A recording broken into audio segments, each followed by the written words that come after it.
ಹಣದುಬ್ಬರ ನಿಯಂತ್ರಿಸುವ ಕ್ರಮಗಳು, right. Measures to control inflation.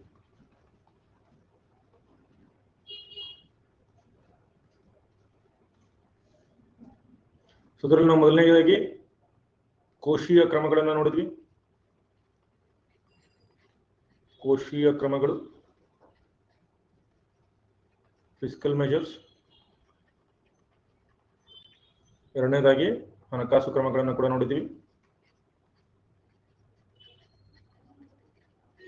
Monetary measures.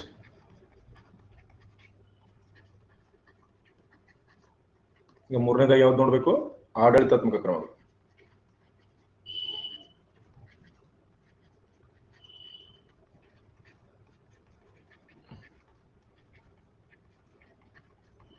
Administrative measures.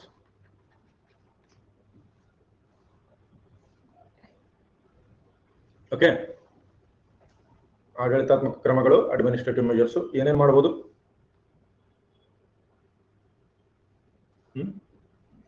ಇದರಲ್ಲಿ ನಾವೇನ್ ಮಾಡಬಹುದು? ಅಕ್ರಮವಾಗಿ ಸರಕು ದಾಸ್ತಾನು ತಡೆಗಟ್ಟುವುದು,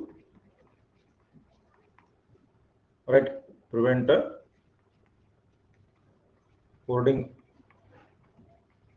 ಆಫ್ ಗೂಡ್ಸ್. ಯಾಕಂದ್ರೆ ಯಾವಾಗ ಅಕ್ರಮ ದಾಸ್ತಾನು ಮಾಡ್ತಾರೆ ಅಥವಾ ಕಳ್ಳ ಸಂತೆ ಮಾಡ್ತಾರೆ, ಕಳ್ಳ ಸಂತೆ ಅಥವಾ ಕಾಳ ಸಂತೆ ಅಂತೇಳಿ ಕರಿತೀವಿ ನಾವು. ಕಾಳ ಸಂತೆ ತಡೆಗಟ್ಟುವುದು,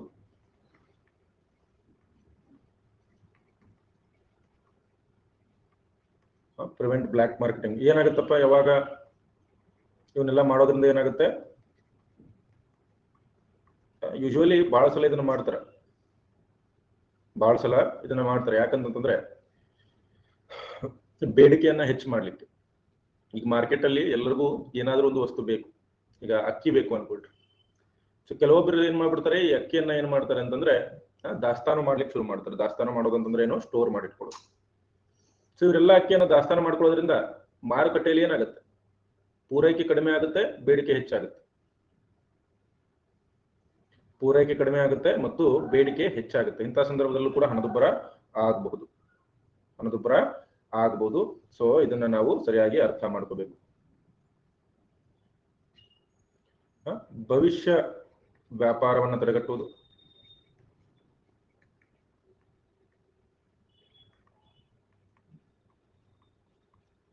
prevent forward marketing, forward or future marketing. ಕೆಲವೊಂದ್ಸಲ ಒಪ್ಪಂದ ಮಾಡ್ಕೊಂಡಿರ್ತಾರೆ, ನಾನು ಈಗ ಮಾರೋದಿಲ್ಲ, ಮುಂದೆ ಸ್ವಲ್ಪ ದಿನಗಳ ನಂತರ ಅವಾಗ ಈ ಬೆಲೆಗೆ ನಾವು ತಗೊಳ್ತೀವಿ. ಫಾರ್ವರ್ಡ್ ಮಾರ್ಕೆಟ್ಸ್ ಅಂತ ಕರಿತೀವಿ ಇದನ್ನ. ಈ ರೀತಿ ಮಾಡೋದ್ರಿಂದ ಕೂಡ ಏನಾಗ್ಬೋದು? ಬೆಲೆ ಹೆಚ್ಚಾಗ್ಬೋದು, ರೈಟ್. ಈ ರೀತಿ ಮಾಡೋದ್ರಿಂದ ಕೂಡ ನಾವು ಬೆಲೆ ಹೆಚ್ಚಾಗ್ಬೋದು. ಓಕೆ, ಆಮೇಲೆ ಮುಂದಿನ ಹೇಳ್ತೀನಿ, ಬರ್ಕೊಳ್ರಿ ಬೇಗ.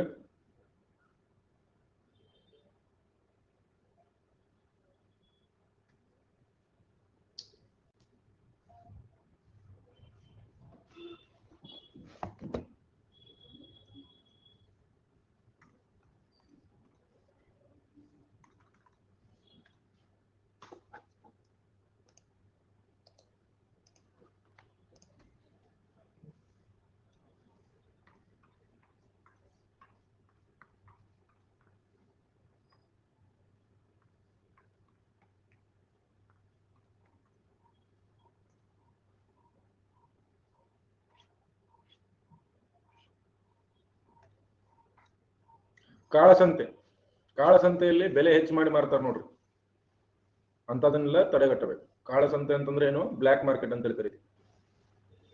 ಕಾಳಸಂತೆಯಲ್ಲಿ ಮಾರಾಟ ಮಾಡಿದ್ರೆ ಏನು ಪ್ರಮುಖ ನಾರ್ಮಲ್ ಮಾರುಕಟ್ಟೆಯಲ್ಲಿ ಅವುಗಳ ವಸ್ತುಗಳ ಲಭ್ಯತೆ ಕಡಿಮೆ ಆಗ್ಬಿಡುತ್ತೆ. ಈಗ ಮುಗಿತಾ ಇದು? ಬೇಗ ಬರ್ಕೊಳ್ರಿ. ಸ್ಮೈಲ್ ರವಿ, ಬೇಗ ಬರ್ಕೊಳ್ರಿ.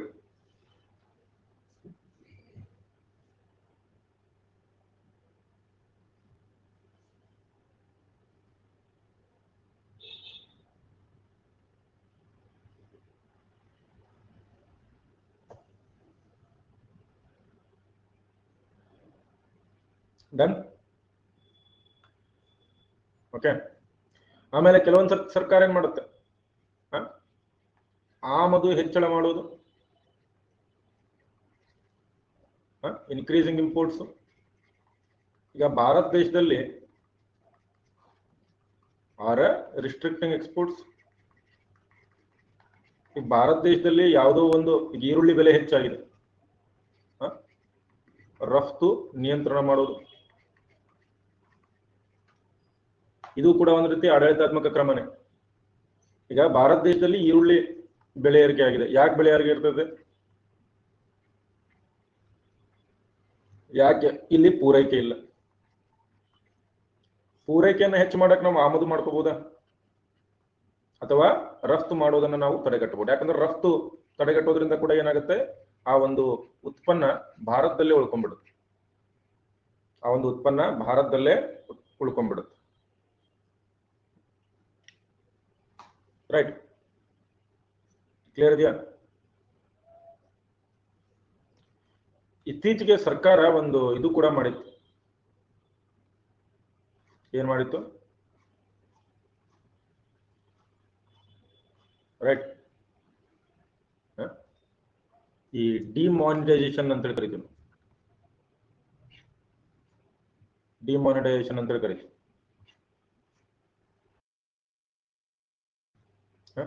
ಕೆಲವೊಂದ್ ಸರ್ತಿ ಅದನ್ನ ಕೂಡ ಕರೀತಾರೆ ಅನಾನ್ಯೀಕರಣ, ಡಿಮಾನಿಟೈಸೇಷನ್. ಡಿಮಾನಿಟೈಸೇಷನ್ ಪ್ರೀವಿಯಸ್ಲಿ ಯಾವಾಗ ಮಾಡಿತ್ತು?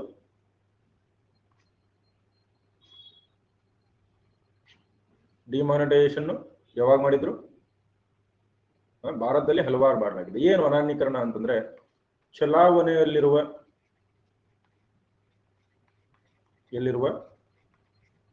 ನೋಟುಗಳನ್ನ ರದ್ದು ಮಾಡಿ ಹೊಸ ನೋಟುಗಳ ಪರಿಚಯ ಮಾಡೋದು. Introducing new currency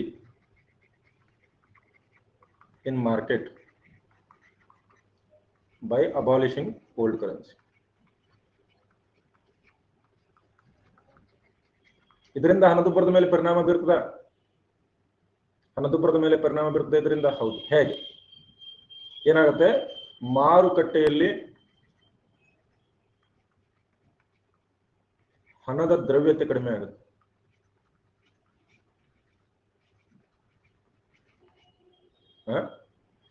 liquidity of money decreases in market. ಹಾಗೆ ಈ ಕಪ್ಪು ಹಣ ಏನಾಗುತ್ತೆ, ಕಪ್ಪು ಹಣ ಎಲ್ಲ ಏನಾಗ್ಬಿಡುತ್ತೆ, ಕಪ್ಪು ಹಣ ಏನಾಗುತ್ತೆ, ಸಂಪೂರ್ಣವಾಗಿ ಏನಾಗುತ್ತೆ, ಚಲಾವಣೆಗೆ ಬರ್ತದೆ, ಇಲ್ಲ ಅಮಾನ್ಯ ಆಗುತ್ತೆ. Black money becomes useless. So ಇದು ಕೂಡ ಬಹಳ ಇಂಪಾರ್ಟೆಂಟ್. ಡಿಮಾನಿಟೈಸೇಷನ್ ನಿಮ್ಗೆಲ್ಲ ಗೊತ್ತೇ ಇದೆ. ಡಿಮಾನಿಟೈಸೇಷನ್ ಬಗ್ಗೆ ನಿಮ್ಗೆಲ್ಲ ಗೊತ್ತೇ ಇದೆ. ಭಾರತದಲ್ಲಿ ಎಷ್ಟು ಬಾರಿ ಮಾಡಲಾಗಿತ್ತು? ಇದಕ್ಕಿಂತ ಮುಂಚೆ 2 ಬಾರಿ ಮಾಡಲಾಗಿತ್ತು. ಹೇಳ್ಬೇಕಾ ಅದ್ರ ಬಗ್ಗೆ ಏನಾದ್ರು ವಿಶೇಷವಾಗಿ ಹೇಳ್ಬೇಕಾ?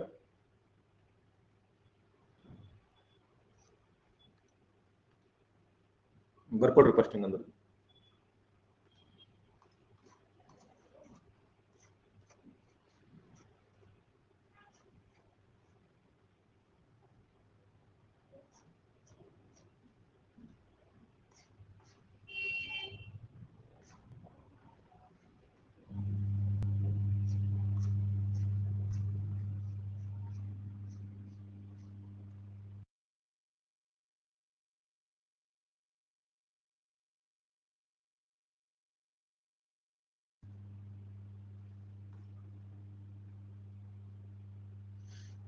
ಓಕೆ, ಇದಕ್ಕಿಂತ ಮುಂಚೆ 3 ಬಾರಿ ಭಾರತದಲ್ಲಿ ಒಟ್ಟು 3 ಬಾರಿ ಅನಾನ್ಯೀಕರಣ ಆಗಿದೆ. Previously Indian currency was demonetise how many times? 3 times. ಯಾವಾಗ? ಮೊದಲನೇ ಬಾರಿಗೆ number one it was done in 1946. Number 2 1978 Janata ಪಕ್ಷದ ಸರ್ಕಾರ ಇದ್ದಾಗ. ಜನತಾ ಪಕ್ಷದ ಸರ್ಕಾರ ಇದ್ದಾಗ. ಮೂರನೇದು 2016ರಲ್ಲಿ NDA ಸರ್ಕಾರ. ಡಿಮಾನಿಟೈಸೇಷನ್ ಇಂದ ಸಾಕಷ್ಟು ಉದ್ದೇಶಗಳಿರ್ತವೆ. ಟೆರರಿಸಂ ಫಂಡಿಂಗ್ ಕಡಿಮೆ ಮಾಡೋದು, ಅಥವಾ ಇದನ್ನ ಮಾಡೋದು, ಅಥವಾ ಈ ಶಾಡೋ ಎಕನಾಮಿ ಅಂತ ಬರುತ್ತೆ, ಬೇನಾಮಿ ಪ್ರಾಪರ್ಟಿ, ಇದನ್ನೆಲ್ಲ ಇದು ಮಾಡ್ಲಿಕ್ಕೆ ಡಿಮಾನಿಟೈಸೇಷನ್ ಪ್ರೊಸೆಸ್ ಅನ್ನ ಯೂಸ್ ಮಾಡ್ತಾರೆ. ಡಿಮಾನಿಟೈಸೇಷನ್ ಪ್ರೊಸೆಸ್ ಅನ್ನ ಯೂಸ್ ಮಾಡಲಾಗ್ತದೆ.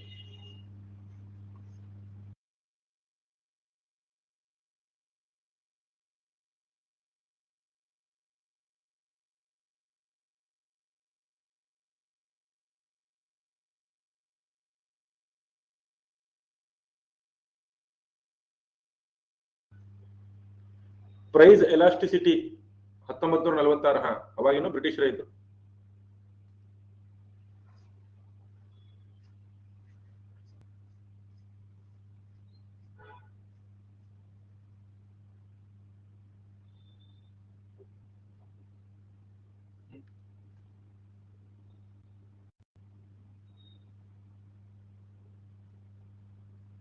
ಹತ್ತೊಂಬತ್ತು 1940 ಕಂಟಿನ್ಯೂ ಆಗಿತ್ತು.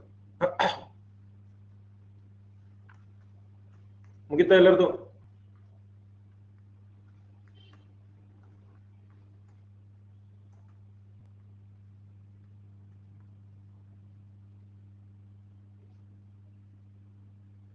ಬ್ರಿಟಿಷ್ ಟೈಮ್ ಅಲ್ಲಿ ಅದನ್ನ ಕರೆಕ್ಟ್ ಇದು ಮಾಡಿತ್ತು. 48ರಲ್ಲಿ ಯಾವಾಗಾಗಿತ್ತು ನನಗೆ ಗೊತ್ತಿಲ್ಲ. I don't know when it happen in 90. ಎಲ್ಲರೂ ಅದಕ್ಕೆ ಮಾಡ್ತಾರೆ, ವ್ಯಾಲ್ಯೂ ಆಫ್ ಮನಿನ ಚೇಂಜ್ ಮಾಡ್ಲಿಕ್ಕೆ ಸಾಕಷ್ಟು ಕಾರಣಗಳಿರ್ತವೆ. ಇಲ್ಲೊಂದು ಪ್ರಶ್ನೆ ಇದ್ರೆ ಈ ಪ್ರಶ್ನೆಯನ್ನು ಪರಿಗಣಿಸಿ ನೋಡೋಣ. ಆಧಾರ ಪರಿಣಾಮ, ಬೇಸ್ ಎಫೆಕ್ಟ್ ಮೇಲೆ ಹಣದುಬ್ಬರ ದರದ ಹೆಚ್ಚಳವು ಆರೋಪಿತವಾಗಿದೆ. ಆರೋಪಿತ ಅನ್ನೋದಕ್ಕಿಂತ ಆಧಾರಿತವಾಗಿದೆ. ಈ ಆಧಾರ ಪರಿಣಾಮ ಎಂದ್ರೇನು? ಬೆಲೆಗಳ ವೈಫಲ್ಯದಿಂದ ಉಂಟಾದ ಅಗಾಧ ಕೊರತೆಯ ಪರಿಣಾಮ, ತೀವ್ರಗತಿಯ ಆರ್ಥಿಕ ಬೆಳವಣಿಗೆಯಿಂದ ಉಂಟಾದ ಬೆಳಕಿಲ್ಲದ ಅಲ್ಲೋಲ ಕಲ್ಲೋಲ ಪರಿಣಾಮ, ಹಣದುಬ್ಬರದ ಲೆಕ್ಕಾಚಾರದ ಮೇಲೆ ಹಿಂದಿನ ವರ್ಷದ ದರ ಮಟ್ಟದಿಂದ ಉಂಟಾದ ಪರಿಣಾಮ, ಅಥವಾ ಮೇಲೆ ನೀಡಿರುವ ಹೇಳಿಕೆಗಳು ಯಾವುವು ಸರಿಯಿಲ್ಲ.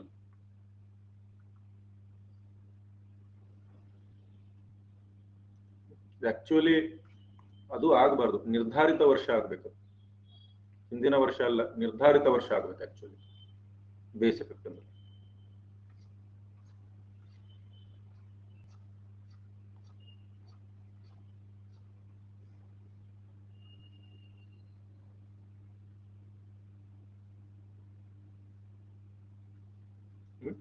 ನೋಡ್ರಿ, ಬೆಲೆ ಹೆಚ್ಚು ಮತ್ತು ಕಡಿಮೆ ಆಗೋದನ್ನ ಬಹಳ ನಾವು ಸೂಕ್ಷ್ಮವಾಗಿ ಗಮನಿಸ್ಬೇಕು.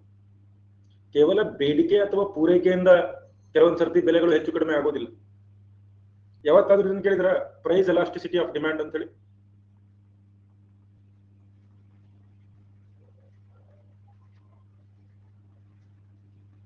ಡಿಮ್ಯಾಂಡ್ ಈ ಬೇಡಿಕೆಯಿಂದ ಬೆಲೆಗಳಲ್ಲಿ ವ್ಯತ್ಯಾಸ, ಎಲಾಸ್ಟಿಸಿಟಿ ಅಂದ್ರೆ ಏನು? ಎಲಾಸ್ಟಿಸಿಟಿ ಅಂದ್ರೆ ಏನು? ಪಾಕ್ ಎಕನಾಮಿಗೆ ಎಫೆಕ್ಟ್ ಆಗಿದೆ ಅಲ್ವಾ ಸರ್ ಇಂಡಿಯಾದಲ್ಲಿ ಡಿಮಾನಿಟೈಸೇಷನ್? ಕೀರ್ತಿ, ಅದ ಹೆಂಗ ಇಂಡಿಯಾದ ಡಿಮಾನಿಟೈಸೇಷನ್ ಪಾಕ್ ಎಕನಾಮಿಕ್ ಹೆಂಗೆ ಇದು ಆಗುತ್ತೆ? ಬೆಲೆಗಳಲ್ಲಿ ಸ್ಥಿತಿಸ್ಥಾಪಕತ್ವ. ನೋಡ್ರಿ, ಎಲ್ಲಾ ಸಮಯದಲ್ಲಿ ಈಗ ನಾವ್ ಏನಂತ ಎಕ್ಸ್ಪೆಕ್ಟ್ ಮಾಡ್ತೀವಿ, ರೈಟ್? ಎಲ್ಲಾ ಸಮಯದಲ್ಲಿ ಈಗ ಡಿಮ್ಯಾಂಡ್ ಹೆಚ್ಚಾದ್ರೆ ಅಥವಾ ಪ್ರೈಸ್ ಹೆಚ್ಚಾದ್ರೆ ಡಿಮ್ಯಾಂಡ್ ಹೆಚ್ಚಾಗುತ್ತೆ ಅಂತ ಹೇಳಿ ಕರಿತೀವಿ.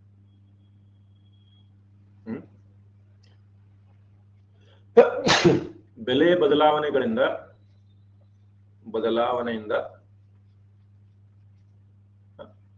ಬೇಡಿಕೆಯ ಮೇಲೆ ಉಂಟಾಗುವ ಪರಿಣಾಮ.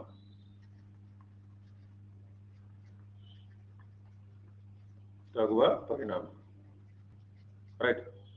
Effect on demand due to changes in price.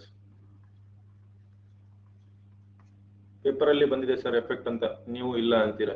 Common sense ಅದು. ಬಟ್ ಪೇಪರ್ ಓದ್ರಿ, ಕ್ಲಾಸ್ ನೋಡ್ಬೇಡ್ರಿ. It is a common sense. ಅದು ಇಂಡಿಯಾದಲ್ಲಿ ಡಿಮಾನಿಟೈಸೇಷನ್ ಆದ್ರೆ ಇಂಡಿಯಾದ ಮೇಲೆ ಪರಿಣಾಮ ಆಗುತ್ತೆ. ಪಾಕಿಸ್ತಾನದ ಎಕನಾಮಿಗೂ ಇಂಡಿಯಾದ ಎಕನಾಮಿಗೂ ಏನ್ ಸಂಬಂಧ ಇದೆ? ಪಾಕಿಸ್ತಾನದಲ್ಲಿ ಫೇಲ್ ಆಗಿದ್ದ ಕಾರಣ ಅಲ್ಲಿನ ಕರಪ್ಷನ್, ಅಲ್ಲಿನ ಭ್ರಷ್ಟಾಚಾರ, ಡಿಫೆನ್ಸ್ ಮೇಲೆ ಹೆಚ್ಚಿನ ಒಂದು ಖರ್ಚು ಮಾಡೋದಾಗಿರ್ಬೋದು, ಬೇರೆ ದೇಶಗಳ ಮೇಲೆ ಆಗಿರ್ತಕ್ಕಂಥ ನಿರ್ಭರತೆ, ಅಮೆರಿಕ ಮತ್ತು US ದಿಂದ ಅವ್ರ ಫಂಡ್ಗಳು ತಗೊಳ್ಳೋದು,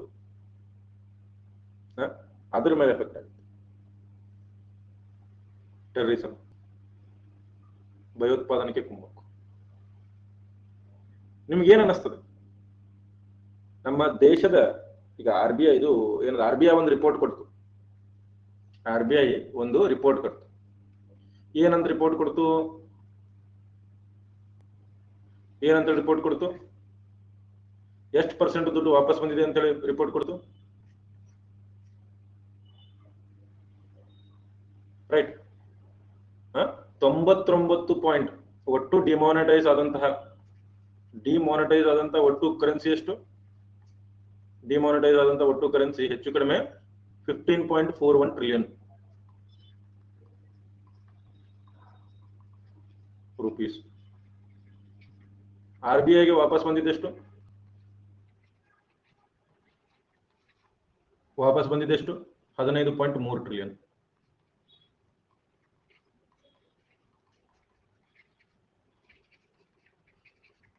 $15.3 ಟ್ರಿಲಿಯನ್ ರೂಪೀಸ್ ವಾಪಸ್ ಬಂದಿದೆ. ಅಂದ್ರೆ ರೈಟ್, 0.11 ಟ್ರಿಲಿಯನ್ ಮಾತ್ರ ಮಿಸ್ ಆಗಿದೆ. ಇದು ಎಲ್ಲಿರ್ಬೋದು? ಇದು ಆ ನೋಟ್ಗಳು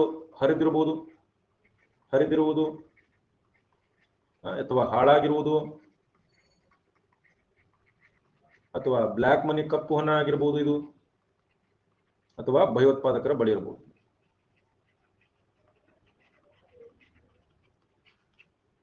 ನೀವು 0.11 ಟ್ರಿಲಿಯನ್ ಅಂತಂದ್ರೆ ಏನು? 0.11 ಟ್ರಿಲಿಯನ್ ಅಂತಂದ್ರೆ ಏನು? ಎಷ್ಟಾಗುತ್ತೆ? ಸಿಕ್ಕಾಪಟ್ಟೆ ಕಡಿಮೆ ಆಗುತ್ತೆ. ಅಂದ್ರೆ 99.3% ದುಡ್ಡು ವಾಪಸ್ ಬಂದಿದೆ.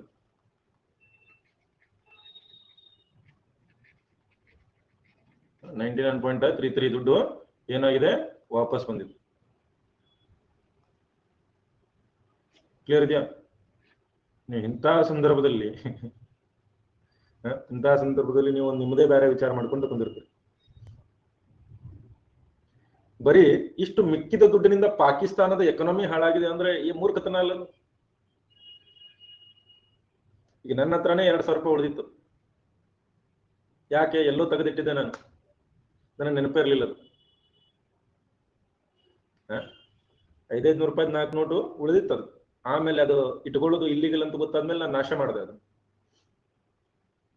ನೋಡ್ರಿ, ಪೇಪರ್ನಲ್ಲಿ ಸಾಕಷ್ಟು ವಿಷಯಗಳು ಬರ್ತವೆ, ಪ್ರಪಗೆಂಡ ಇರ್ತವೆ, ಬ್ಲಾಕ್ ಮನಿನೂ ಇರ್ಬೋದು, ಟೆರರಿಸ್ಟ್ ಹತ್ರನೂ ಇರ್ಬೋದು, ಹಾಳಾಗಿನೂ ಹೋಗಿರ್ಬೋದು, ಜನ ಮರೆತು ಇದು ಮಾಡಬಹುದು. ಆದ್ರೆ ಬರೀ ಇಷ್ಟೇ ದುಡ್ಡಿನಿಂದ 0.11 ಟ್ರಿಲಿಯನ್ ರೂಪೀಸ್. 1 ಟ್ರಿಲಿಯನ್ ಅಂದ್ರೆ ಏನು? 1 ಬಿಲಿಯನ್ ಅಂದ್ರೆ 10 ಲಕ್ಷ. 1 ಟ್ರಿಲಿಯನ್ ಅಂತಂದ್ರೆ 1 ಬಿಲಿಯನ್ ಅಂದ್ರೆ ಎಷ್ಟು? 10 ಲಕ್ಷ. 1 ಕೋಟಿ, 10 ಕೋಟಿ, 100 ಕೋಟಿ, 10,000 ಕೋಟಿ. 10,000 ಕೋಟಿ ಇಂಟು 1.11 ಅಂತಂದ್ರೆ 1,000 ಕೋಟಿ ಅನ್ಕೊಟ್ರಿ. 10,000 ಕೋಟಿ 0.11 100 ಕೋಟಿ ರೂಪಾಯಿ ಮಿಸ್ ಆಗ್ಯದ. 100 ಕೋಟಿ ರೂಪಾಯಿ ಮಿಸ್ ಆಗಿರೋದ್ರಿಂದ ಪಾಕಿಸ್ತಾನದ ಎಕನಾಮಿ ಹಾಳಾಗುತ್ತಾ? ಪಾಕಿಸ್ತಾನದ ಎಕನಾಮಿ ಹಾಳಾಗುತ್ತಾ? 100 ಕೋಟಿ, 1,000 ಕೋಟಿ, 10,000 ಕೋಟಿ, 1 ಲಕ್ಷ ಕೋಟಿ. 1,000 ಕೋಟಿನ ತಗೊಳ್ರಿ. 1 ಟ್ರಿಲಿಯನ್ ಅಂದ್ರೆ ಎಷ್ಟಾಗುತ್ತೆ?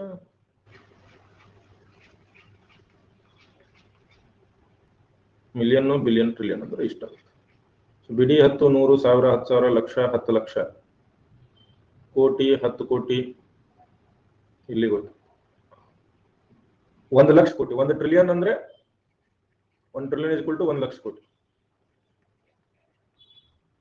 1 ಲಕ್ಷ ಕೋಟಿಯ 0.1% ಅಂತಂದ್ರೆ 0.1% ಅಂತಂದ್ರೆ ಎಷ್ಟು? 10,000 ಕೋಟಿನೇ ಅನ್ಕೊಳ್ರಿ. 10,000 ಕೋಟಿ ರೂಪಾಯಿ, 10,000 ಕೋಟಿ ರೂಪಾಯಿ ಇಂದ ಒಂದು ದೇಶದ ಆರ್ಥಿಕತೆ ಬದಲಾಗಲಿಕ್ಕೆ ಸಾಧ್ಯ ಆಗುತ್ತೆ. ಸೊ ಇವೆಲ್ಲ ನಾವು ನಮ್ಮ ತಲೆಯಲ್ಲಿ ಇರ್ತಕ್ಕಂಥದ್ದು. It is all in our head. It is all in our head. ಸುಮ್ಮನೆ ಅದೇ ಸರ್ಕಾರ ಮಾಡಿದ್ದೆಲ್ಲ ಸರಿ ಅಂತೇಳಿ ಹೇಳುವ ಪ್ರವೃತ್ತಿ ಎಲ್ಲರಲ್ಲೂ ಬೆಳೆದಿದೆ. ಬಿಡ್ರದು. ಬೇಡಿಕೆಯಿಂದ ಬೆಲೆಗಳಲ್ಲಿ ಯಾವ ರೀತಿ ಸ್ಥಿತಿಸ್ಥಾಪಕತ್ವ ಆಗುತ್ತೆ? ಯಾಕಂದ್ರೆ ಇಲ್ಲಿ ನೋಡ್ರಿ, the percentage change in the quantity demanded divided with the percentage change in the price. Right. ಎಷ್ಟು ಬೇಡಿಕೆ ಹೆಚ್ಚಾಗಿದೆ, ಬೇಡಿಕೆ ಎಷ್ಟಾಗಿದೆ, ಎಷ್ಟು ಪರ್ಸೆಂಟ್ ಹೆಚ್ಚಾಗಿದೆ ಡಿವೈಡೆಡ್ ಬೈ ಬೆಲೆ ಎಷ್ಟು ಹೆಚ್ಚಾಗಿದೆ. ಇದನ್ನ ನೋಡಿದ್ರೆ ನಮಗೆ ಎಲಾಸ್ಟಿಸಿಟಿ ಸಿಗ್ತದೆ. ಸಪೋಸ್ ಇದೇನಾದ್ರೂ ಇನ್ಫಿನಿಟಿ ಇದ್ರೆ ಏನಂತ ಕರಿತೀವಿ ನಾವು ಆ ಕಂಡೀಷನ್ ಅನ್ನ? It is called as perfectly elastic. ಸಂಪೂರ್ಣ ಸ್ಥಿತಿಸ್ಥಾಪಕತ್ವವನ್ನ ಸ್ಥಾಪಿಸಿದೆ ಅಂತ ಹೇಳ್ತೀವಿ.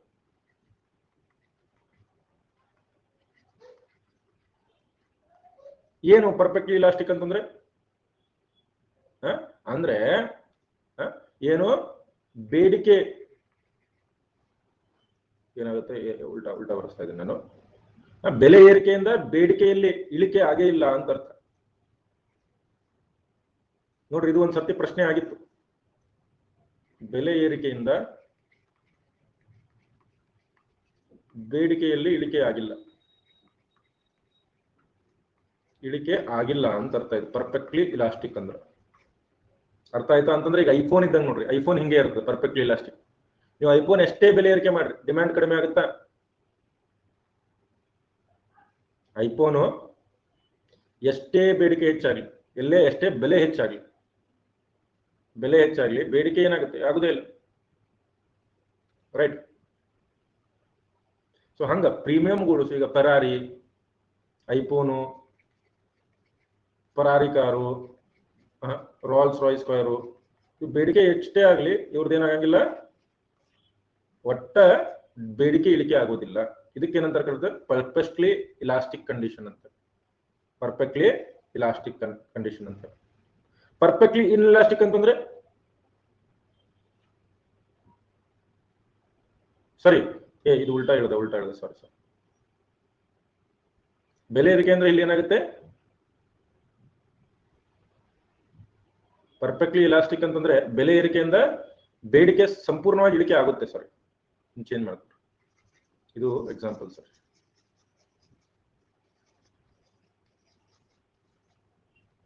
ಇಳಿಕೆ ಆಗುತ್ತದೆ, ಇನ್ಫ್ಯಾಕ್ಟ್ ಬೇಡಿಕೆ 0 ಆಗುತ್ತೆ.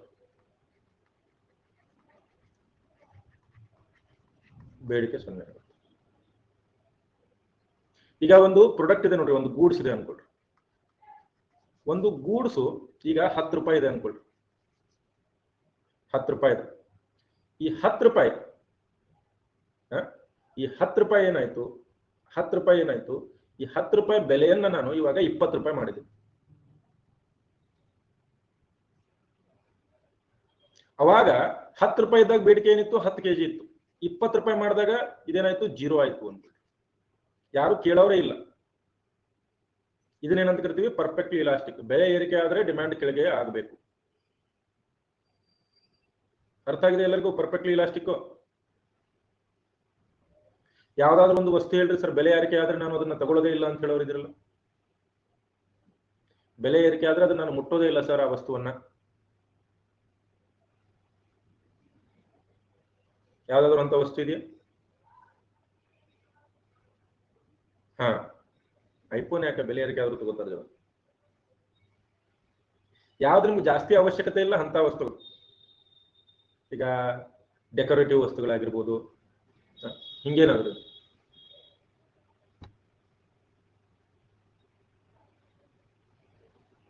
ಓಕೆ.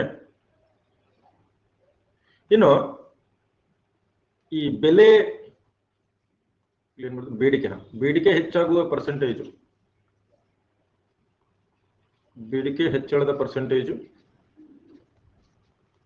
ಡಿವೈಡೆಡ್ ಬೈ ಬೆಲೆ ಏರಿಕೆ ಪರ್ಸೆಂಟೇಜು. ಅಲ್ಟರ್ನೇಟಿವ್ಸ್ ಅವೈಲೇಬಲ್ ಇದ್ರೆ. ಇದೇನಾದ್ರೂ ನಮಗೆ 0 ಇತ್ತು ಅಂತಂದ್ರೆ ನಾವು ಇದನ್ನ ಏನಂತ ಕರಿತೀವಿ? ಕಂಪ್ಲೀಟ್ಲಿ ಇನ್ಎಲಾಸ್ಟಿಕ್ ಅಂತ. ಇಲ್ಲಿ ಹೇಳೋದು ಅಲ್ಲಿ ಹೇಳಿದೆ ನಾವು, ಸಂಪೂರ್ಣವಾಗಿ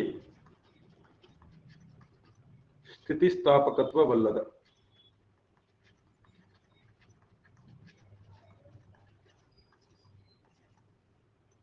ಸಂಪೂರ್ಣವಾಗಿ ಸ್ಥಿತಿಸ್ಥಾಪಕತ್ವ ಅಲ್ಲದ ಅಂತಂದ್ರೆ ಬೆಲೆ ಏರಿಕೆಯಿಂದ ಬೇಡಿಕೆ ಏನಾದ್ರೂ ಚೇಂಜ್ ಆಗುತ್ತಾ? ಯಾವ ಬೇಡಿಕೆಯಲ್ಲಿ ಬದಲಾವಣೆ ಆಗುವುದಿಲ್ಲ, ಬದಲಾವಣೆ ಇಲ್ಲ. ಇವು ಏನಂತ ಹೇಳ್ಬೋದು ನಾವು? IPhone, rolls Royce, Ferrari car, ಬಾರಿ ಲಕ್ಸುರಿ ಗೂಡ್ಸ್ ಇರ್ತಾವಲ್ಲ, ಬೆಲೆ ಎಷ್ಟೇ ಹೆಚ್ಚಾದ್ರೂ ತಗೊಳತಾರ ಜನ. ಬಹಳ ಅಲ್ಟರ್ನೇಟಿವ್ ಇಲ್ಲ, ಬೇಕು ಅಂತ ಹೇಳಿ. Okay,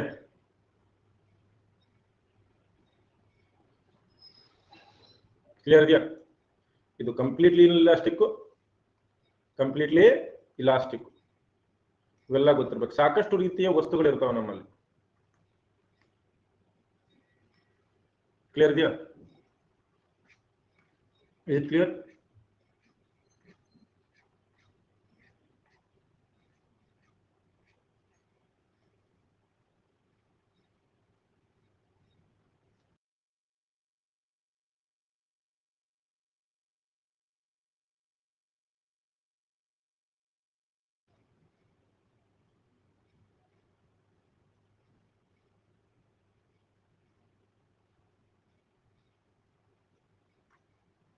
is it clear? Rolex watch luxury goods ಅಂತ ಕರಿತೀವಿ. ಲಕ್ಸುರಿ ಗೂಡ್ಸ್ ಇದು ನಿಮಗೆ ಗೊತ್ತು. ಅರ್ಥ ಆಯ್ತಾ ಎಲ್ಲರಿಗೂ? ಮತ್ತೇನಾದ್ರೂ ಬಿಟ್ಟಿದೀವ ನಾವು ಇನ್ಫ್ಲೇಷನ್ ಬಗ್ಗೆ? ಇನ್ಫ್ಲೇಷನ್ ಬಗ್ಗೆ ಯಾವ್ದಾದ್ರು ಅಂಶಗಳನ್ನು ನಾವು ಮಿಸ್ ಮಾಡಿದೀವ? ಈಗ ಹೇಳ್ರಿ.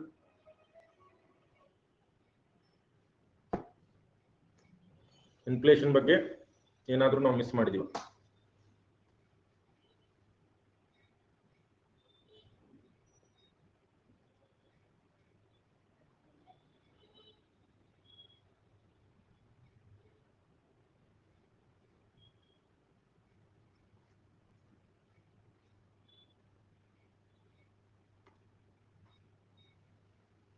ನಿನಗೆ ಸ್ಟ್ರಕ್ ಆಗಿದ್ರೆ ಆಮೇಲೆ ನೋಡ್ಕೊಳ್ಳಿ. ನಿಮ್ಮೊಬ್ರು ಸ್ಟ್ರಕ್ ಆಗಿದೆ ಅಂತೇಳಿ ಎಲ್ಲರಿಗೂ ಕೂಡ ನಾವು ರಿಪೀಟ್ ಮಾಡೋದು ತಪ್ಪಾಗುತ್ತೆ. Is it clear to everyone? Inflation complete ಆಗಿ ಮುಗಿತಾ? ಯಾಕೆ ಇವತ್ತು ಎಲ್ಲರೂ ಸೈಲೆಂಟ್ ಆಗಿದ್ದೀರಿ? ಇವತ್ತೇನು ಹಬ್ಬಿಲ್ವಲ್ಲ? ನನಗೂ ಬೋರ್ ಮಾಡ್ಸಕತ್ತಿಲ್ಲ. ಜೋಶ್ ಇದ್ರೆ ನಿಮಗೆ ನನಗೂ ಪಾಠ ಮಾಡೋಕೆ ಜೋಶ್ ಬರುತ್ತೆ. ಯಾರ್ಯಾರಿಗೆ ಹಣದುಬ್ಬರ ಸಂಪೂರ್ಣವಾಗಿ ಅರ್ಥ ಆಗಿದೆ ಎಲ್ಲರೂ ಏ ಅಂತ ಹೇಳ್ಕೊಳಕ್ರಿ?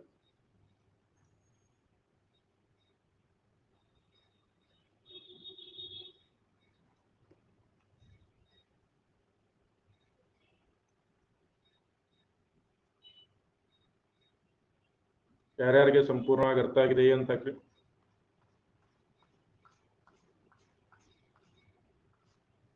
ಎಲ್ಲರೂ ಹಾಕ್ಬೇಕು ನೋಡೋಣ ಪೋಲು.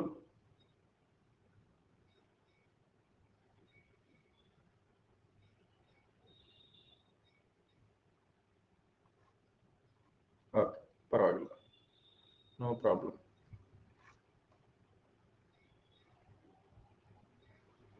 ವಿಚಾರ ಸರಣಿಯಲ್ಲಿ ಹಣದುಬ್ಬರವೆಂದರೆ ಇದೇನಪ್ಪ? ಇದು ಪ್ರಶ್ನೆ ನಾನು ಫಸ್ಟ್ ಟೈಮ್ ಕೇಳ್ತಾ ಇದ್ದೀನಿ. ಮೊದಲೇ ಕನ್ನಡ ವೀಕ್ ನಮ್ದು. ವಿಚಾರ ಸರಣಿಯಲ್ಲಿ ಹಣದುಬ್ಬರ ಎಂದರೆ ಏನು? ವಿಚಾರ ಸರಣಿ ಅಂದ್ರೆ ಏನು?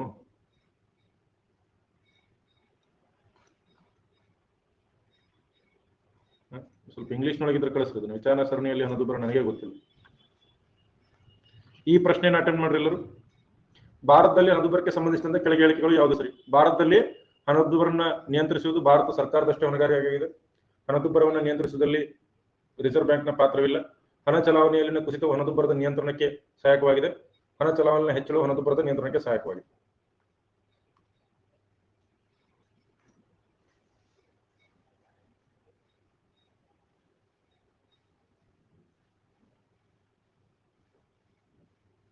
ನಾನು ನಿನ್ನೆ ಹೇಳಿದೆ, ಹಣ ಚಲಾವಣೆ ಕಡಿಮೆ ಆದ್ರೆ ಹಣದುಬ್ಬರ ಕಡಿಮೆ ಆಗುತ್ತೋ ಇಲ್ವೋ?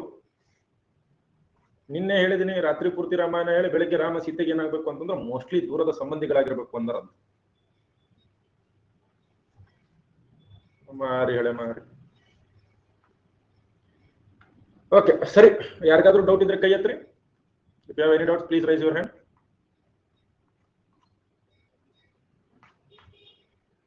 ಬ್ರೇಕ್ ತಗೊಳ್ಳೋಣ. ನನ್ನ ಕ್ಲಾಸ್ ಯಾವಾಗ ಚಾಲು ಆಯ್ತು ಅನ್ನೋದೇ ಗೊತ್ತಿಲ್ಲ. 40 ನಿಮಿಷ ಆಗೋಗಿದೆ.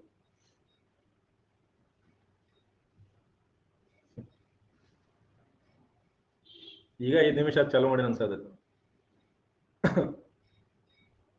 ಯಾರಿಗೂ ಕ್ವಶನ್ಸ್ ಇಲ್ಲ? Shall we take a break?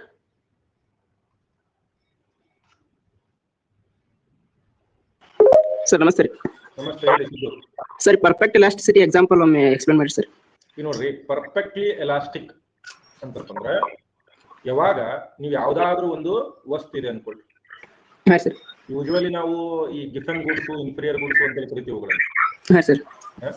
ಈ ಗಿಫನ್ ಗೂಡ್ ಅಂತಂದ್ರೆ ಸರಿ, ಗಿಫನ್ ಗೂಡ್ ಅಲ್ಲ, ಇನ್ಫೀರಿಯರ್ ಗೂಡ್ಸ್ ಅಂತ ಕರಿತೀವಿ. ಹಾಂ ಸರ್. ಇನ್ಫೀರಿಯರ್ ಗೂಡ್ಸ್ ಅಂತಂದ್ರೆ ಏನು, ಬಹಳ ಅವು ಏನ್ ಅಷ್ಟೇನು ಇಂಪಾರ್ಟೆಂಟ್ ಇರಲ್ಲ ನಮಗೆ. ಹಾಂ ಸರ್. ರೈಟ್. ಇಂಥವೆಲ್ಲ ವಸ್ತುಗಳಲ್ಲಿ ಏನಾಗುತ್ತೆ, ಬೆಲೆ ಏರಿಕೆ ನೀವು ಮಾಡಿದ್ರೆ ಅಂತ ತಿಳ್ಕೊರಿ. ಹಾಂ ಸರ್. ಬೆಲೆ ಏರಿಕೆ ಆದಾಗ ಏನಾದ್ರೂ ಬೇಡಿಕೆ 0 ಆಗ್ಬಿಡ್ತಂದ್ರೆ, ಬೇಡಿಕೆ 0 ಆದ್ರೆ ಹಾಂ ಸರ್, ಅವಾಗ ಏನಂತ ಕರಿತೀವಿ ನಾವು? ಪರ್ಫೆಕ್ಟ್ಲಿ ಏನಿದು? Elasticity. Elastic. Okay sir, thanks sir. ಅದೇ ಬೆಲೆ ಏರಿಕೆ ಆದಾಗ ಹಾಂ ಸರ್, ಬೇಡಿಕೆ ಬದಲಾವಣೆ ಆಗ್ಲೇ ಇಲ್ಲ, ಬೇಡಿಕೆ ಸೇಮ್ ಉಳಿದ್ರೆ ಇದನ್ನ ಏನಂತ ಕರಿತೀವಿ? Complete inelasticity. ಇನ್ಎಲಾಸ್ಟಿಕ್. ಅರ್ಥ ಆಯ್ತಾ? ಅರ್ಥ ಆಯ್ತು sir, thanks sir. Okay, all right. Shall we let us take a break? Break ನಂತರ ಮುಂದುವರಿಸೋಣ.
Yes, welcome back everyone.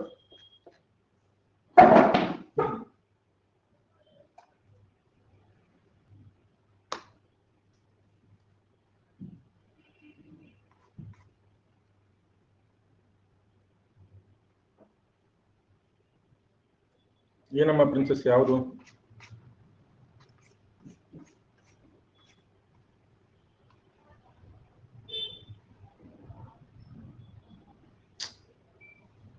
ಇಲ್ಲಿ ಏನ್ ಡೌಟ್ ಇದೆ ನಿಮಗೆ? ಈ ಕಡೆ ಪಾರ್ಟ್ ಬಿ, ಈ ಕಡೆ ಪಾರ್ಟ್ ಎ. ಓಕೆ,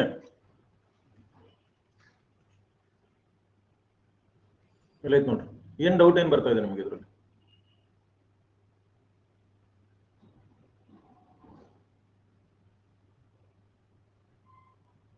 ಏನ್ ಡೌಟು?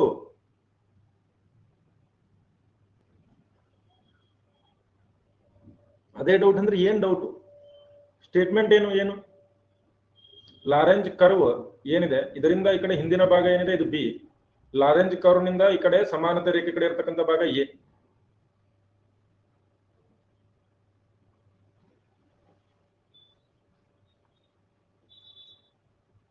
ನನ್ಗೇನ್ ಡೌಟ್ ಅರ್ಥ ಆಗ್ತಾ ಇಲ್ಲ. ಈ ಗೂಡ್ಸ್ಗಳು, ಮೊನ್ನೆ ಯಾರೋ ಟೈಪ್ ಆಫ್ ಗೂಡ್ಸ್ ಕೇಳ್ತಾ ಇದ್ರಿ. ಟೈಪ್ ಆಫ್ ಗೂಡ್ಸ್ ಹೇಳ್ಬೇಕಾ? ಆದ್ರೆ ಕನ್ನಡ ಬುಕ್ಸ್ ನಲ್ಲಿ ಕೊಟ್ಟಿಲ್ಲ ಅಲ್ಲ. ಟೈಪ್ ಆಫ್ ಗೂಡ್ಸ್ ಕೊಟ್ಟಿದ್ದಾರೆ ಕನ್ನಡ ಬುಕ್ಸ್ ನಲ್ಲಿ. ಕನ್ನಡ ಬುಕ್ಸ್ ನಲ್ಲಿ ಟೈಪ್ ಆಫ್ ಗೂಡ್ಸ್, ಈ ಗಿಫನ್ ಗೂಡ್ಸ್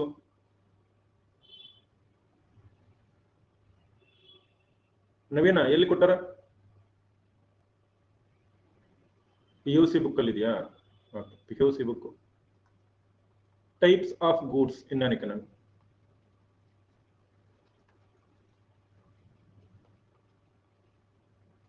ಮಾರುಕಟ್ಟೆಯಲ್ಲಿ ಸರಕುಗಳ ವಿಧಗಳು. ಹಣದುಬ್ಬರ ಮುಗಿತು. ಸರಕುಗಳ ವಿಧಗಳು.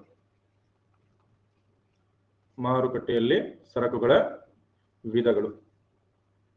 ಸಾಕಷ್ಟು ರೀತಿಯ ಏನೋ ಸರಕುಗಳು ನಮಗೆ ಮಾರುಕಟ್ಟೆಯಲ್ಲಿ ಕಂಡು ಬರ್ತವೆ. ಸಾಕಷ್ಟು ರೀತಿಯ ವಿಧಗಳು, ಗೂಡ್ಸ್ಗಳು ನಮಗೆ ಮಾರುಕಟ್ಟೆಯಲ್ಲಿ ಕಂಡು ಬರ್ತವೆ. ಯಾಕಂತಂದ್ರೆ ಎಲ್ಲಾ ರೀತಿಯ ಯಾಕಂತಂದ್ರೆ ಎಲ್ಲಾ ರೀತಿಯ ಸರಕುಗಳನ್ನ ನಾವು ಬೇರೆ ಬೇರೆ ವಿಧದಲ್ಲಿ, ಬೇರೆ ಬೇರೆ ವಿಧದ ಅಲ್ಲಿ ನಾವು ಅವುಗಳನ್ನ ವಿಂಗಡಿಸಬಹುದು. ಮೊದಲಿಗೆ ಏನನ್ನ ಎಲ್ಲಿಂದ ಶುರು ಮಾಡೋಣ ನಾವು? ಟೈಪ್ ಆಫ್ ಗೂಡ್ಸ್ ಅಲ್ಲಿ ಮೊದಲನೇದು ಯಾವುದು? ಫ್ರೀ ಗೂಡ್ಸ್ ಅಂತ ಹೇಳಿ ಕರಿತೀವಿ. ಫ್ರೀ ಗೂಡ್ಸ್ ಅಂತ ಹೇಳಿ ಕರಿತೀವಿ. ರೈಟ್. ಫ್ರೀ ಗೂಡ್ಸ್ ಅಂತಂದ್ರೆ ಏನು?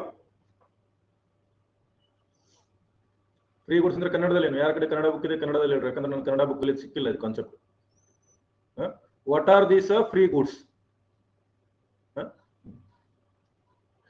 ಉಚಿತ ಸರಕುಗಳು ಅಂತೇಳಿ ಹೇಳ್ಬೋದು. ಉಚಿತ ಸರಕುಗಳು ಏನಪ್ಪ? ಯಾವುದೇ ಬೆಲೆ ನೀಡದೆ ಪಡೆದುಕೊಳ್ಳುವ ಸರಕುಗಳು. ಉದಾಹರಣೆ ಹೇಳ್ರಿ.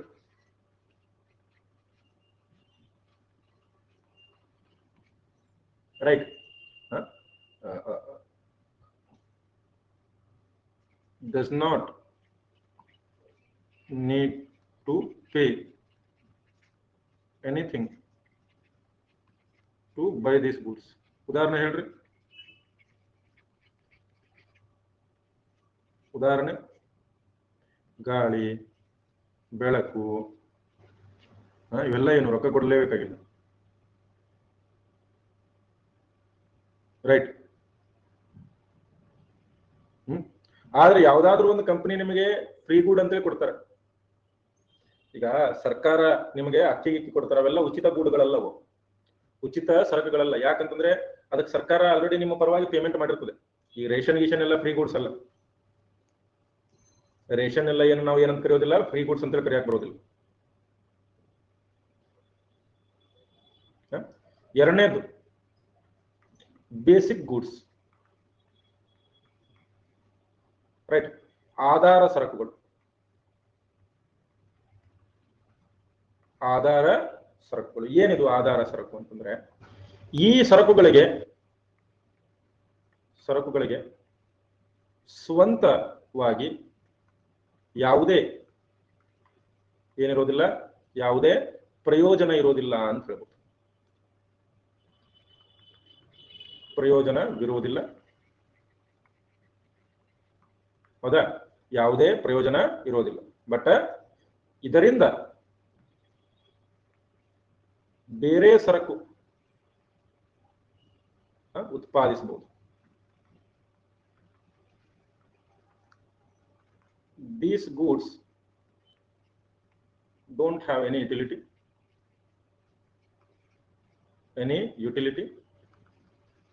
ಇವು ಯಾವುದೇ ಇದು ಇರೋದಿಲ್ಲ, right? But other goods can be derived from this.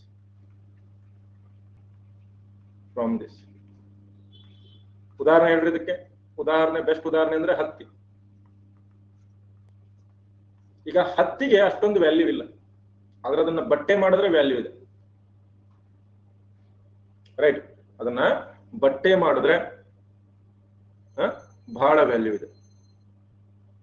So ಈ ರೀತಿ ಇರ್ತಕ್ಕಂಥ ಗೂಡುಗಳನ್ನ ನಾವೇನಂತ ಕರಿತೀವಿ? ಆಧಾರ ಸರಕುಗಳು, ಬೇಸಿಕ್ ಗೂಡ್ಸ್ ಅಂತ ಹೇಳ್ತೀವಿ. ಕಚ್ಚಾ ವಸ್ತುಗಳು. ಈಗ ಕಟ್ಟಿಗೆ ಅಂದ್ರೆ ಹಂಗ ವ್ಯಾಲ್ಯೂ ಇಲ್ಲ, ಆದ್ರೆ ಅದನ್ನೇ ನಾವು ಫರ್ನಿಚರ್ ಮಾಡಿದ್ರೆ ಅದಕ್ಕೆ ಬಹಳಷ್ಟು ವ್ಯಾಲ್ಯೂ ಇರುತ್ತೆ. ಇಂಥ ಗೂಡ್ಸ್ ಗಳನ್ನ ನಾವು ಇದನ್ನ ಮಾಡ್ತೀವಿ.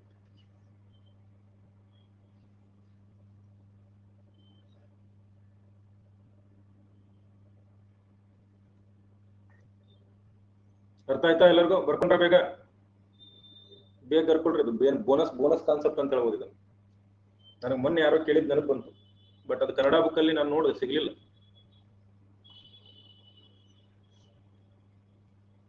ಮೂರನೇದ್ದು ಯಾವುದು? ಮಧ್ಯಂತರ ಸರಕುಗಳು. ಇದರಿಂದ ಪ್ರಶ್ನೆಗಳಾಗಿವೆ. ಇಂಟರ್ಮೀಡಿಯೇಟ್ ಗೂಡ್ಸ್ ಪ್ರಶ್ನೆಗಳಾಗಿರೋದಕ್ಕೆ ಕೇಳಿರ್ತಾರೆ ಎಲ್ಲರೂ. ಏನು ಇಂಟರ್ಮೀಡಿಯೇಟ್ ಗೂಡ್ಸ್ ಅಂತಂದ್ರೆ ಇವು incomplete goods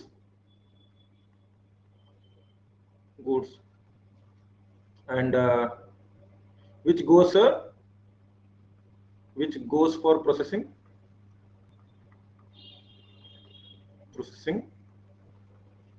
which goes for processing, which goes as input for further processing, which goes as input for further processing.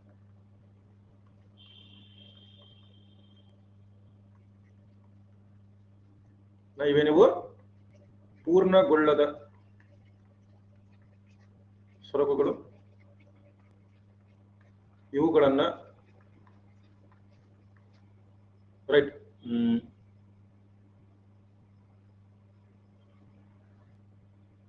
ಸಿದ್ಧ ವಸ್ತುಗಳ ತಯಾರಿಕೆಗೆ ಬಳಸಲಾಗುತ್ತೆ.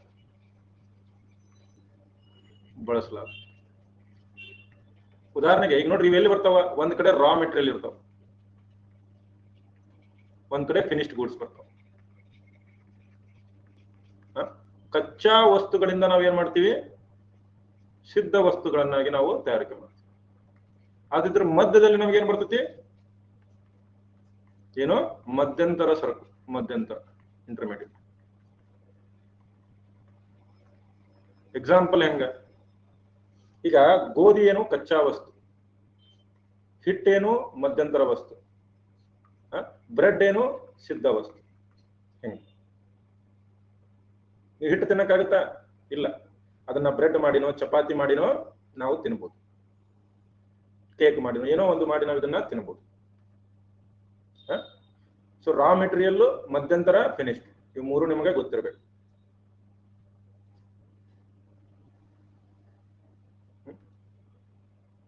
ವೈನ್ ಸರ್ ಕಾಕಂಬಿ ಬರೀ ಕುಡಿಯೋದು ತಿನ್ನೋದು ಬರೀ ಇವೆ ನೋಡಿ ಪ್ರಶಾಂತ್.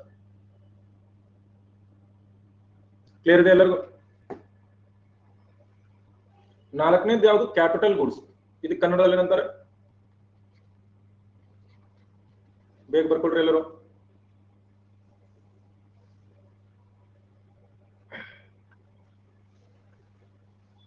ಬಂಡವಾಳ ಸರಕುಗಳ ಗೀತಾ, ಬಂಡವಾಳ ಸರಕು ಇವು ಏನು? ಕಚ್ಚಾ ವಸ್ತುಗಳನ್ನ ಸಿದ್ಧ ವಸ್ತುಗಳನ್ನಾಗಿ ಮಾಡಲು ಬಳಸುವ ಸರಕುಗಳು, ವಸ್ತುಗಳು ಅಂತ ಹೇಳಿ. ರೈಟ್, ಇವುಗಳನ್ನ ಏನಂತ ಕರಿಬಹುದು?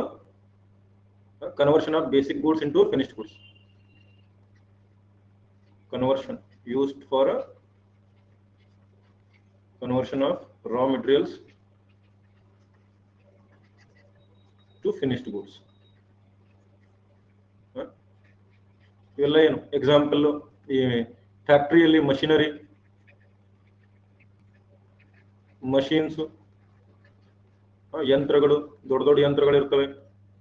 ಇವೆಲ್ಲ ಏನು? ಇವೆಲ್ಲ ಕ್ಯಾಪಿಟಲ್ ಗೂಡ್ಸ್ ಅಂತ ಹೇಳ್ತೀವಿ. ಯಾವ್ಯಾವ ಮಷೀನ್ಗಳನ್ನ ಬಳಸ್ತೀವಿ ನಾವು, ಇವೆಲ್ಲ ಏನು? Capital goods. ಫ್ಯಾಕ್ಟರಿನೇ ಒಂದು ಕ್ಯಾಪಿಟಲ್, ಅದು ಕ್ಯಾಪಿಟಲ್ ಇನ್ವೆಸ್ಟ್ಮೆಂಟ್ ಅಂತ ಕರಿತೀವಿ. ಅವು ಫಿನಿಶ್ಡ್ ಗೂಡ್ಸ್ ಅಲ್ಲ, ಆದ್ರೆ ಇದರಿಂದನೇ ನಾವು ಫಿನಿಶ್ಡ್ ಗೂಡ್ ಮಾಡಬಹುದು. ಅಲ್ಲಿ ಫರ್ನಿಚರ್ ಆಗಿರ್ಬೋದು, ಬಿಲ್ಡಿಂಗ್ ಆಗಿರ್ಬೋದು, ಈ ಕಟ್ಟಡ, ಕಾರ್ಖಾನೆ ಏನೇನು ಬಳಸ್ತೀವಲ್ಲ ಎಲ್ಲ ಏನಿವು ಕ್ಯಾಪಿಟಲ್ ಗೂಡ್ಸ್. ಅರ್ಥ ಆಯ್ತಾ? ಕ್ಯಾಪಿಟಲ್ ಗೂಡ್ಸ್ ಅಂದ್ರೆ ಏನಂತೇಳಿ?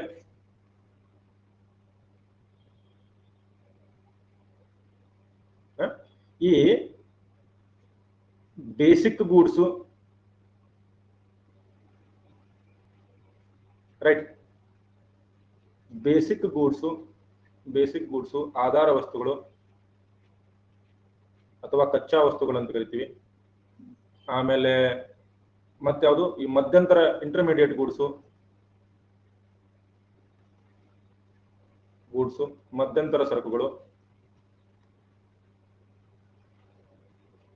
ಆಮೇಲೆ ಮತ್ಯಾವ ಗೂಡ್ಸು? ಬೇಸಿಕ್ ಗೂಡ್ಸು, ಮಧ್ಯಂತರ ಸರಕು, ಆಮೇಲೆ ಈ ಬಂಡವಾಳ ಸರಕು. ಇವು ಮೂರನ್ನ ಬಳಸಿ ನಾವೇನ್ ಬಳಸ್ತೀವಿ? Capital goods. ಇವು ಮೂರು ಸೇರಿನೇ ನಾವೇನಂತ ಕರಿತೀವಿ? ಮೂರನ್ನ ಸೇರಿ ಪ್ರೊಡ್ಯೂಸರ್ ಗೂಡ್ಸ್. ಇದರಿಂದನೇ ಪ್ರೊಡಕ್ಷನ್ ಆಗುತ್ತಿಲ್ಲ. ಉತ್ಪಾದನೆ ಸರಕುಗಳು, ಉತ್ಪಾದನೆ ಮಾಡ್ಲಿಕ್ಕೆ ಬಳಸ್ತೀವಿ. ಈಗ ಇವುಗಳನ್ನ ಏನಂತ ಕರಿತೀವಿ? ಉತ್ಪಾದನೆ ಸರಕುಗಳು. ಫ್ರೀ ಅಲ್ಲ, ಫ್ರೀ ಅಂದ್ರೆ ಉಚಿತ. ಇದು ಬೇಸಿಕ್ ಆಧಾರ ವಸ್ತು. ಹತ್ತಿ, ಗೋಧಿ ಇವೆಲ್ಲ ಇವನ್ ಮೂರನ್ನ ಸೇರಿ ನಾವೇನಂತ ಕರಿತೀವಿ? ಪ್ರೊಡ್ಯೂಸರ್ ಗೂಡ್ಸ್ ಅಂತ ಕರಿತೀವಿ.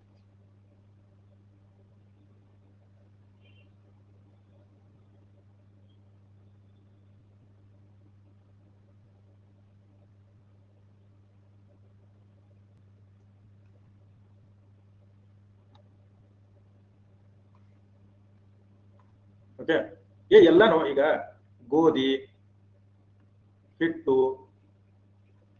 ಮತ್ತು ಈ ಮಷೀನು ಇವು ಎಲ್ಲಾ ಸೇರಿ ನಾವೇನ್ ಮಾಡ್ತೀವಿ? ಬ್ರೆಡ್ ಉತ್ಪಾದನೆ ಮಾಡ್ತೀವಿಲ್ಲ. ಸೊ ಈಗ ಬ್ರೆಡ್ ಉತ್ಪಾದನೆಗೆ ಯಾವ್ಯಾವ ಸರಕುಗಳನ್ನ ಉತ್ಪಾದನೆ ಸರಕು ಅಂತ ಕರಿತೀವಿ ನಾವು? ಗೋಧಿ ಹಿಟ್ಟು ಮತ್ತು ಮಷೀನ್ ಅನ್ನ ನಾವೇನಂತ ಕರಿತೀವಿ? ಉತ್ಪಾದನೆ ಸರಕುಗಳು ಅಂತ ಹೇಳಿ ಕರಿತೀವಿ. ಬ್ರೆಡ್ ಉತ್ಪಾದನೆಗೆ ಬೇಕಾದಂತಹ ಸರಕುಗಳು. ಓಕೆ, ಆರನೇದು ಕನ್ವೀನಿಯನ್ಸ್ ಗೂಡ್ಸ್.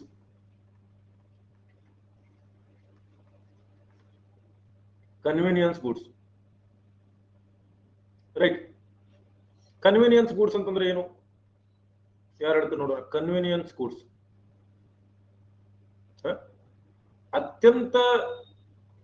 ಅತ್ಯಂತ ವೇಗವಾಗಿ, ಸರಳವಾಗಿ ಖರೀದಿಸಬಲ್ಲ ಸರಕುಗಳು. ಎಲ್ಲಾ ಕಡೆ ಅವೈಲೇಬಲ್ ಇರುತ್ತೆ. Goods that are purchased frequently, quickly,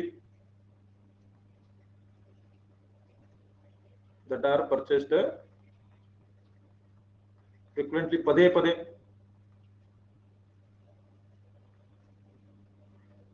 frequently,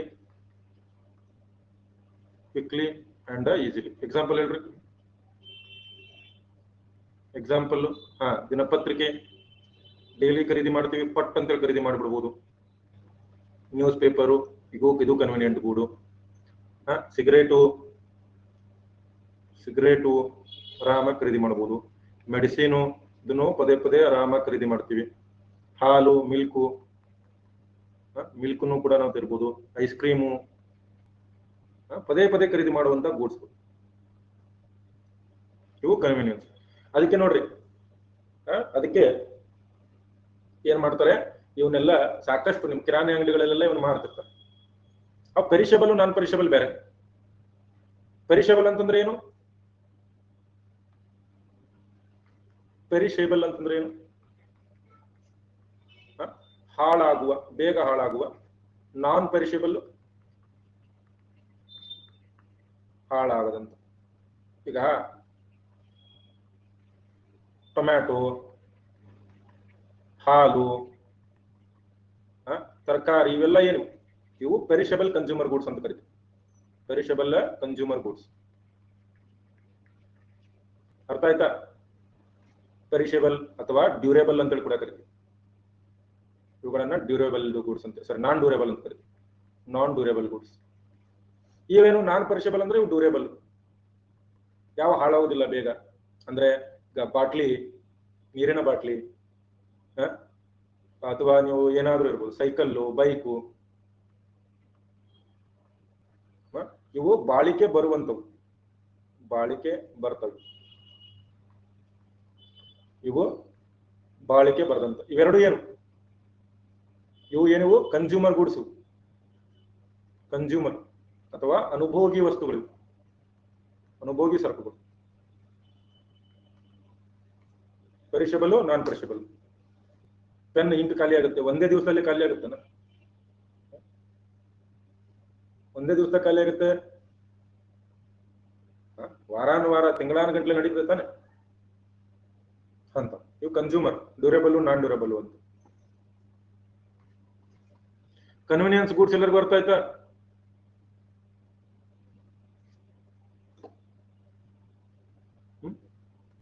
shopping goods ಅಂತ ಬರ್ತಾವ. ರೈಟ್, ಶಾಪಿಂಗ್ ಸರಕುಗಳು. ಶಾಪಿಂಗ್ ಸರಕು ಅಂತಂದ್ರೆ ಏನು?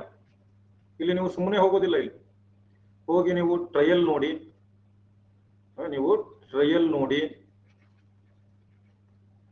ಟ್ರಯಲ್ ನೋಡಿ, ಯೋಚನೆ ಮಾಡಿ, ಕಂಪ್ಯಾರಿಸನ್ ಮಾಡಿ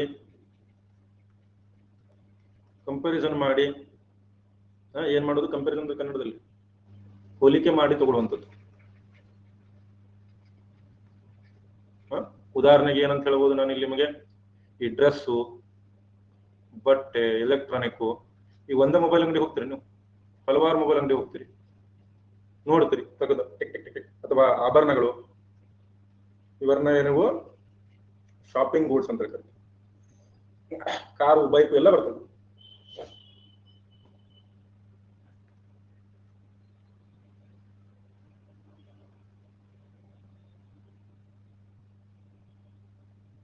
ರೈಟ್,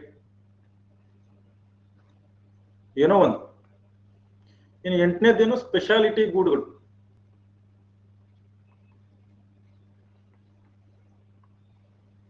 ವಿಶೇಷತೆ ಇರುವ ವಸ್ತುಗಳು. ಅಂದ್ರೆ ಆ ವಸ್ತುಗಳಲ್ಲಿನ ವಿಶೇಷತೆ ಬೇರೆ ಕಡೆ ಸಿಗೋದಿಲ್ಲ. ಏನೋ ವಿಶೇಷವಾದಂತ ಲಕ್ಷಣ ಇರ್ತದೆ, ಮತ್ತೆ ಅಷ್ಟೇ ಬೆಲೆ ಕೂಡ ಇರುತ್ತೆ. ಸ್ಪೆಷಲ್ ಫೀಚರ್ಸ್ ಇರುತ್ತೆ, ಪ್ರೈಸ್ ಇರುತ್ತೆ. ಅಂದ್ರೆ ಇವುಗಳನ್ನು ನಾವು ರೇರ್ ಅಥವಾ ಕಲೆಕ್ಟಿಬಲ್ ಅಂತ ಕರಿತೀವಿ. ರೇರ್ ಅಥವಾ ಕಲೆಕ್ಟಿಬಲ್ ಅಂತ ಕರಿತೀವಿ. ಡೈಮಂಡು ಇದರಲ್ಲಿ ಬರುತ್ತೆ, ಆದ್ರೆ ಪಾಲಿಶ್ಡ್ ಮಾಡಿ ಡೈಮಂಡು, ಆಭರಣಗಳು, ಅಥವಾ ಈ ಆಂಟಿಕ್ಸ್ ಅಂತ ಕರಿತೀವಿ, ಗೊತ್ತಾ? ಆಂಟಿಕ್ಸ್, ಹಳೆಯ ಕಾಲದ ವಸ್ತುಗಳು, ದುಬಾರಿ ವಾಚ್ಗಳು, ಸ್ಪೆಷಲ್ ಎಡಿಷನ್ ಅಂತೇಳಿ ಕರೀತಾರೆ. ಮೈಸೂರು ಸೋಪೇನು ಅಂದ್ರೆ ಸ್ಪೆಷಲ್ ಎಡಿಷನ್. ಆ ವಸ್ತುಗಳಲ್ಲಿ ಇರ್ತಕ್ಕಂಥ ವಿಶೇಷ ಬೇರೆ ವಸ್ತುಗಳಲ್ಲಿ ಇರೋದಿಲ್ಲ. ನಿಸರ್ಗ ಮೆಡಿಕಲ್ ಎಕ್ವಿಪ್ಮೆಂಟ್ ಬೇರೆ ವಸ್ತುಗಳಲ್ಲಿ ಇರ್ತಿಲ್ಲ ಅದು. ಇವು ಹಳೆ ಕಾಲದ ವಸ್ತುಗಳಿವೆ. ಹಳೆ ಕಾಲದ ಒಂದು ಕಾರ್ ತಗೊಂಡೆ, ಹಳೆ ಕಾಲದ ಒಂದು ವಿಮಾನ ತಗೊಂಡೆ, ಏನೋ ಒಂದು ಯುನಿಕ್ ಸ್ಪೆಷಾಲಿಟಿ ಇರುತ್ತೆ, ಒಂದು ಸ್ಪೆಷಾಲಿಟಿ ಇರುತ್ತಲ್ಲ. Next, inferior good.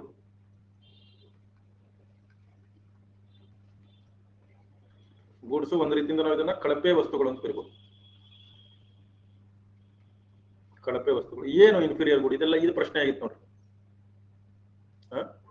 Inferior goods ಏನಾಗಿತ್ತು? ನಮಗೆ ಪ್ರಶ್ನೆ ಆಗಿತ್ತು, ಹಲವಾರು ಬಾರಿ ಪ್ರಶ್ನೆ ಆಗಿದೆ. ಏನು ಇನ್ಫೀರಿಯರ್ ಗುಡ್ ಅಂದ್ರೆ?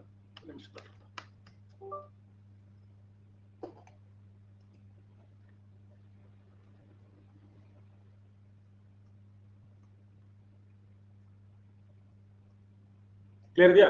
ಇನ್ಫೀರಿಯರ್ ಗುಡ್ಸ್ ಏನ್ ಇನ್ಫೀರಿಯರ್? ಕಳಪೆ ಅಂದ್ರೆ ಹಂಗಲ್ಲು, ಇನ್ಫೀರಿಯರ್ ಅಂದ್ರೆ ಅದಕ್ಕೊಂದು ಬೇರೆನೇ ಅರ್ಥ ಇದೆ. ರೈಟ್? ಏನಿವು ಇನ್ಫೀರಿಯರ್ ಗುಡ್ ಅಂದ್ರೆ ಬೇಸಿಕಲಿ ವಾಟ್ ಆರ್ ದಿಸ್? ಯಾವಾಗ ರೈಟ್, ಯಾವಾಗ ಬೆಲೆ ಏನಾದ್ರೂ ಏರಿಕೆ ಆದ್ರೆ ಏನಾಗುತ್ತೆ? ಬೇಡಿಕೆ ಅತ್ಯಂತ ಕಡಿಮೆ ಆಗುತ್ತೆ. If a price rises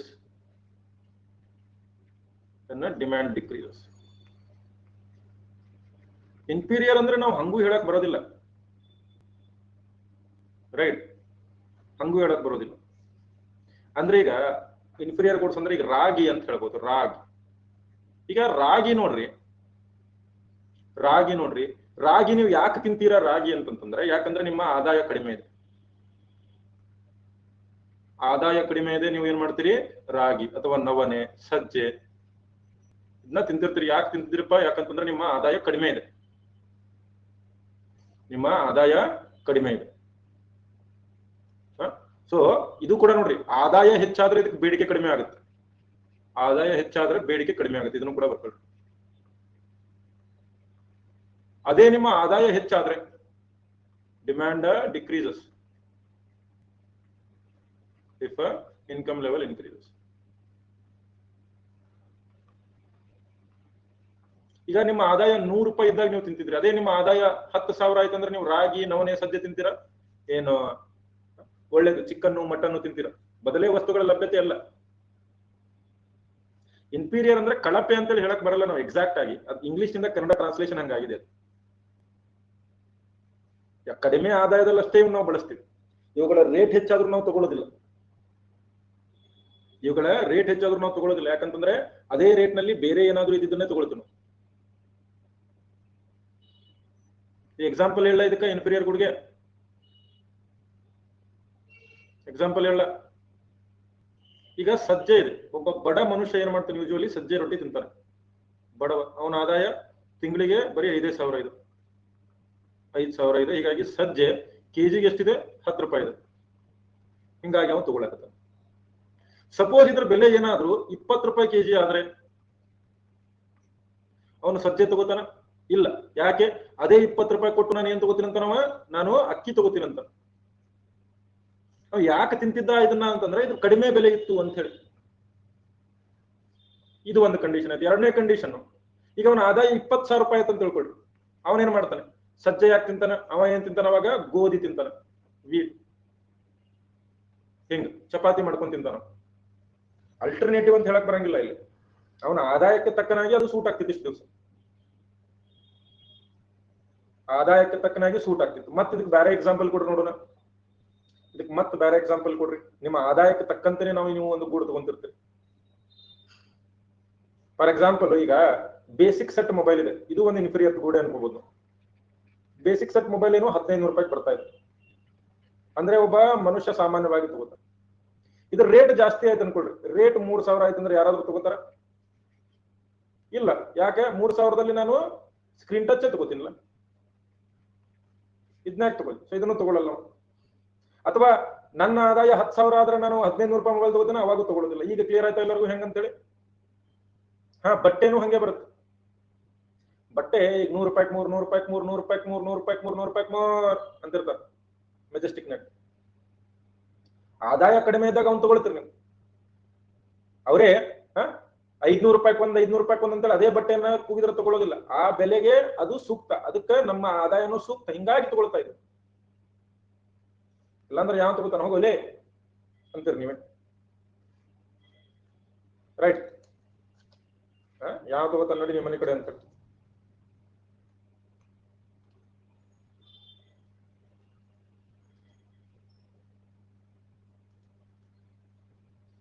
okay, ಉಳಿದಂತಹ ಗೂಡುಗಳನ್ನ ನಾಳೆ ಕ್ಲಾಸಲ್ಲಿ ಹೇಳ್ತೀನಿ. ಇನ್ನೂ ಸಾಕಷ್ಟು ಗೂಡುಗಳಿವೆ. Substitute goods, complementary goods, Giffen goods, luxury goods, ಇವೆಲ್ಲ ನಾನು ಯಾವಾಗ ಹೇಳ್ತೀನಿ? ನಾಳೆ ತರಗತಿಯಲ್ಲಿ ಹೇಳ್ತೀನಿ. ಆಮೇಲೆ ನಾಳೆ ತರಗತಿಯಲ್ಲಿ ಏನ್ ಶುರು ಮಾಡೋಣ? ಬಡತನ ಶುರು ಮಾಡೋಣ. ಸರಿ ಪ್ರಶಾಂತ್, ಸಾಕಾಗ್ಯದ ನನಗೆ, ರಗಡಾಗದ, ಸಾಕಿ ಹೋಗ್ತೀವಿ. ಹೇಳಿ ಸಿದ್ದು. ಸರಿ, ಪ್ರೀವಿಯಸ್ ಸ್ಲೈಡ್ ತಗೋರಿ ಸರ್.